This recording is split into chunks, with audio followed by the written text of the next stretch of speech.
Lesson 2: Identity Reconstruction, Shifting Self Perception. In this master lesson, our objective is to reconstruct our self image in order to align with our desired manifestations, our desired goals, our dreams, our wants. As one's identity is significantly influences our reality. So, what is our identity? Now, don't get me wrong. I don't want to assume that you don't have an understanding or understanding, overstanding, understanding of what identity is. Me going through and breaking down certain definitions and terms is just to remind us of them. That's all. So, identity. Our identity encompasses the qualities, beliefs, personality traits, our appearance, and how we express ourselves. That's what defines us as individuals or as groups of individuals.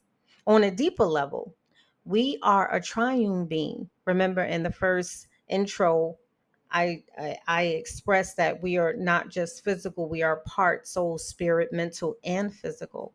This is crucial for us to understand this.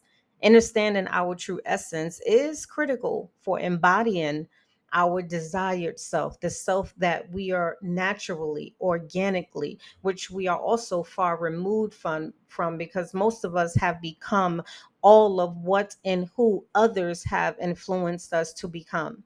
Not to say that our loved ones, our teachers, parents, guides, mentors, mothers, fathers, grandmas, auntie, uncles, cousins had ill intent with encouraging us, with guiding us, with teaching us, right? So it says nothing negative about how we were influenced, simply to also understand that everything that we embodied wasn't actually for us to embody organically, naturally. So, what is identity reconstruction? Identity reconstruction is the process of reshaping our self perception, thereby creating a new self image that is aligned with our goals and our aspirations. Our self identity is shaped by our beliefs. And we've heard this many times. Our experiences, especially past experiences, mostly filled with trauma for many of us, and our conditioning from our past as well.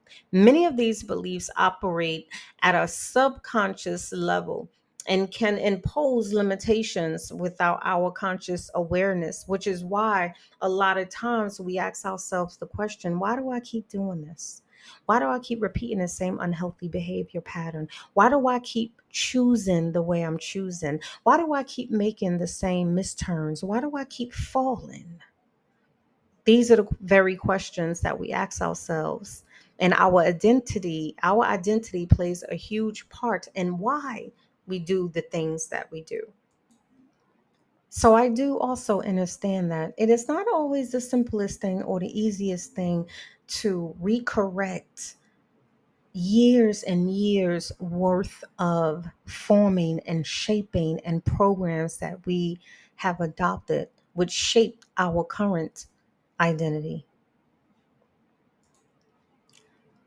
Now, let's move on to self perspective, self perception, and its importance. The law of attraction works most effectively when our self image is in alignment with our reality, not our current reality, the reality that we actually want to create.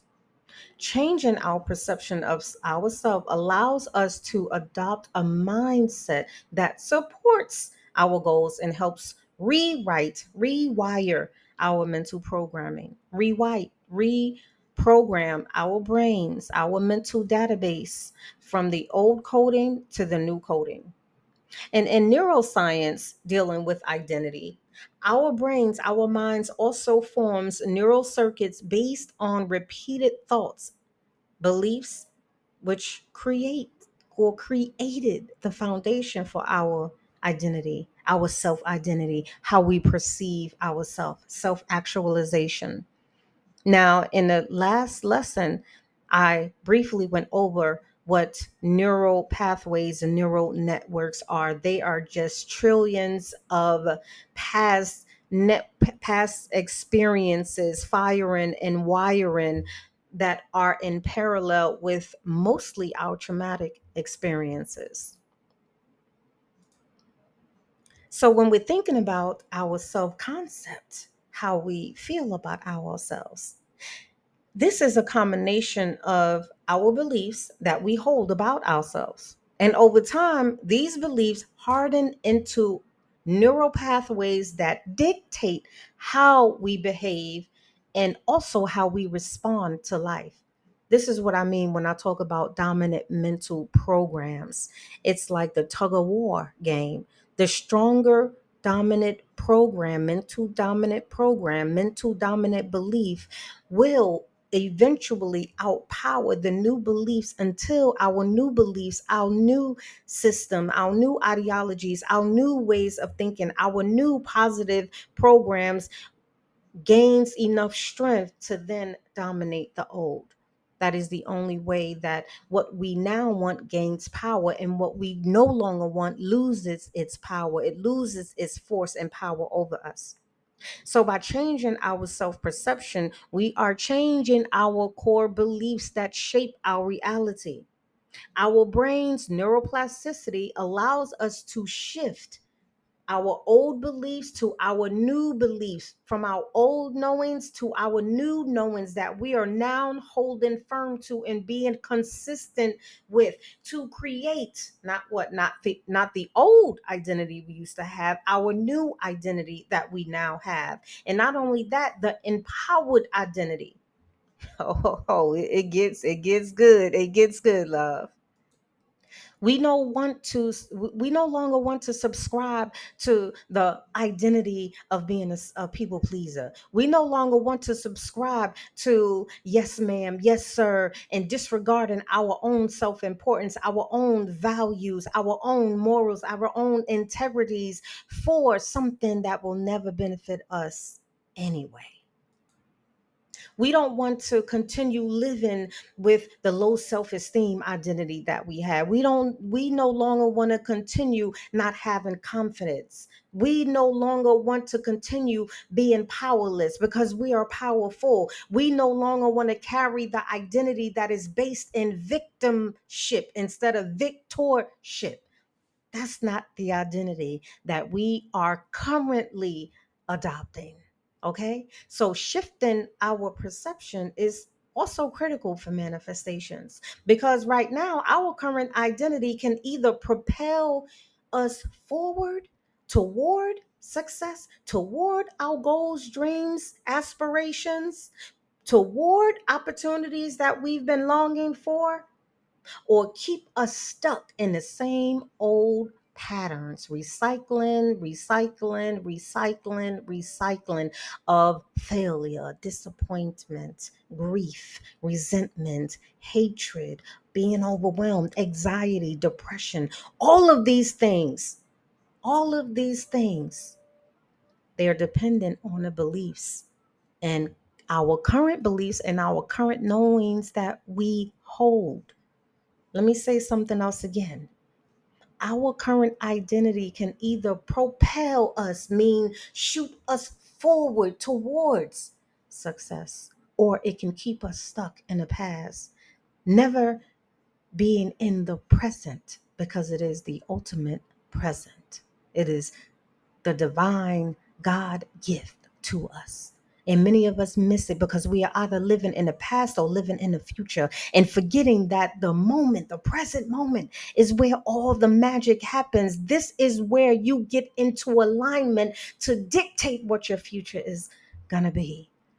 And if our self image is rooted in lack or inadequacy, we will unknowingly manifest situations that reinforce the same old, nasty, negative, unhealthy belief systems and knowing systems that did not ever serve us, that only kept us on the great hamster wheel of enslavement. That's insanity. Our self perception, how we perceive ourselves according to what we've learned. Ask yourself this question: what are the things that you learned that don't serve you anymore? What are the things that what are some of the things that you've accepted that you no longer want to accept because it isn't in alignment with your current identity? Think about those things. It's important. All right, my loves, let's get to this quick lesson recap. Our self perception defines our actions, our behaviors, and ultimately that's what creates our reality, our world, our environment, whatever you want to call it. And identity reconstruction is essential to manifesting because you must first see yourself as capable, powerful, deserving of what you want, need, and or desire in order for it to come to fruition.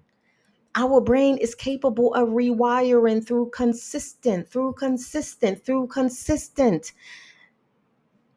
thought and behavioral shifts, reinforcing our new identity.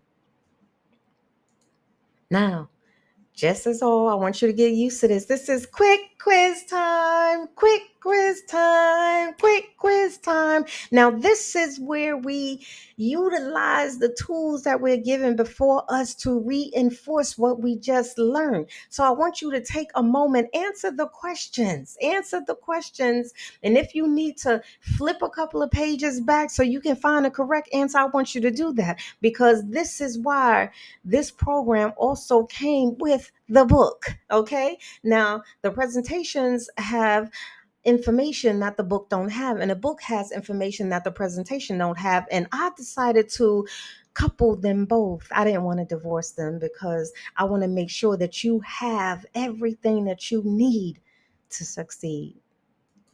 And you should be able to find that exercise to the question, the quick quiz question, and a recap to lesson 2 on page 13. Now, the activity, short essay. This is another practice. Remember, practice begets mastery, mastery, mastery. So let's take a couple of moments after you finish answering the 4 quick quiz questions. Let's reinforce the information by putting what we've learned into words. Take 5 minutes, and I want you to express and elaborate in your own words what you heard, what you seen, what you took in and absorbed from this lesson. Don't worry about grammar. Don't worry about spelling things correctly. Just get it on a paper. It's going to be handy and useful in the time to come. I promise you that. Okay? See you in the next lesson.